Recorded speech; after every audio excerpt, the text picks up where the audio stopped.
Hello बच्चों, let's read the question. So the question says that which of the following food items are produced through fermentation by microorganisms? इनमें से कौन सा ऐसा food product है जो माइक्रोऑर्गेनिजम्स का यूज करके फर्मेंट करके बनाया जाता है? पहला ऑप्शन है इडली, दूसरा है डोसा, तीसरा है टॉडी और फोर्थ है चीज़। अब हमें ये बताना है कि इनमें से ये चारों ही फर्मेंट किए जाते हैं या कौन कौन से फर्मेंट किए जाते हैं।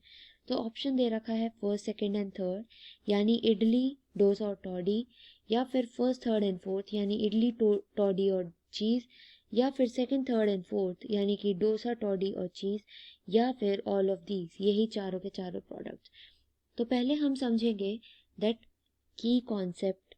तो की कॉन्सेप्ट में हम पढ़ेंगे अबाउट फर्मेंटेशन। सो फर्मेंटेशन बनता है फ्रॉम द वर्ड फर्मेंट, और फर्मेंट का मतलब होता है, या तो फर्मेंट का मतलब हो सकता है फूलना,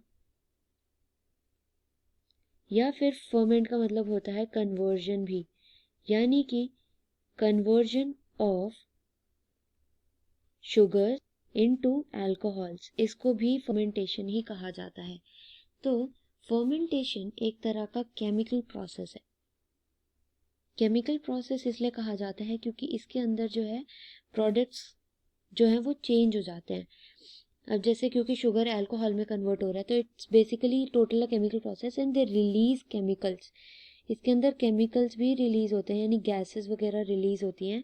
इसीलिए इस प्रोसेस को केमिकल प्रोसेस भी कहा जाता है, क्योंकि एक तरह का केमिकल चेंज है, इरिवर्सिबल चेंज है।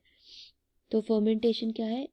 इरिवर्सिबल चेंज है, क्योंकि इसे चेंज नहीं किया जा सकता वापस से। जो प्रोडक्ट्स फॉर्म हो गए वो वापस से इनिशियल रिएक्टेंट्स पे वापस नहीं आएंगे। और जो फर्मेंटेशन है ये होता है with the help of microbes. Micro organisms का यूज करके ही फर्मेंटेशन किया जाता है। ये जो माइक्रोब्स हो सकते हैं, इसका एग्जांपल है जैसे कि बैक्टीरिया, या फिर फंगाई, या फिर ईस्ट। और ईस्ट ज़्यादातर यूज़ किया जाता है, जिस ईस्ट का नाम होता है सैकेरोमाइसियस सर्विसिए। और इसका यूज़ इसको सैक्रोमाइसिस सर्विसिए को बेकर्स ईस्ट या फिर ब्रूअर्स ईस्ट भी कहा जाता है। ऐसा इसलिए कहा जाता है क्योंकि ये यूज़ होता है डो को फुलाने के लिए, स्वेल करने के लिए, या फिर ये यूज़ हो सकता है शुगर का ब्रेक डाउन करके इथाइल अल्कोहल में कन्वर्ट करने के लिए।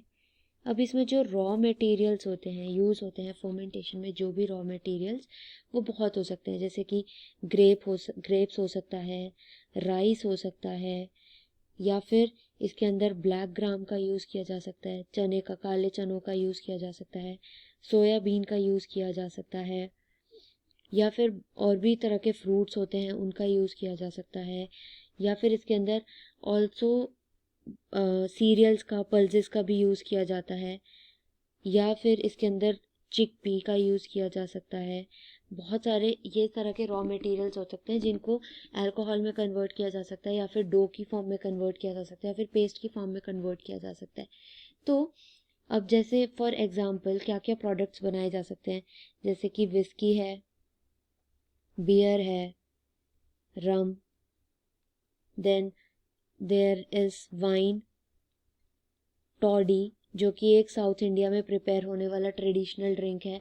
ये भी फर्मेंटेड प्रोडक्ट है जो कि बनाया जाता है विद पाल्म, जो प्लांट होता है उसके सैप से।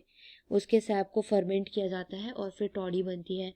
डोसा, इडली, चीज़ के एग्जांपल में हम ले सकते हैं स्विस चीज़, या फिर रॉक्यूफोर्ट चीज़, पामेजान चीज़। ये सारे के सारे चीज़ प्रिपेयर किए जाते हैं with the help of bacteria, fungus. जैसे टॉडी ड्रिंक अगर बनाना हो तो इसमें भी माइक्रोब्स का यूज़ किया जाता है, और अगर हमें चीज़ यानी स्विस चीज़ बनाना हो तो इसमें बैक्टीरिया का यूज़ किया जाता है। इसी तरह से बहुत सारे माइक्रोब्स का यूज़ करके ये सारे प्रोडक्ट्स तैयार किए जाते हैं, और ये सारे के सारे ही प्रोडक्ट्स जितने भी हैं सब के सब फर्मेंटेड होते हैं। और फर्मेंटेड प्रोडक्ट बनाने के लिए सबसे इम्पॉर्टेंट कंडीशन है एनारोबिक कंडीशन, यानी कि ऐसी कंडीशन जिसमें कि ऑक्सीजन की एब्सेंस हो, ऑक्सीजन का यूज़ ना किया जाए, उसी कंडीशन में ये सारे प्रोडक्ट्स तैयार किए जाते हैं। तो अगर हम ऑप्शन देखें तो इडली, डोसा, टॉडी, चीज़ सारे ही फर्मेंटेड प्रोडक्ट्स हैं, तो आंसर हो जाएगा all of these. So the correct option will be option D. Hope you understood. All the best.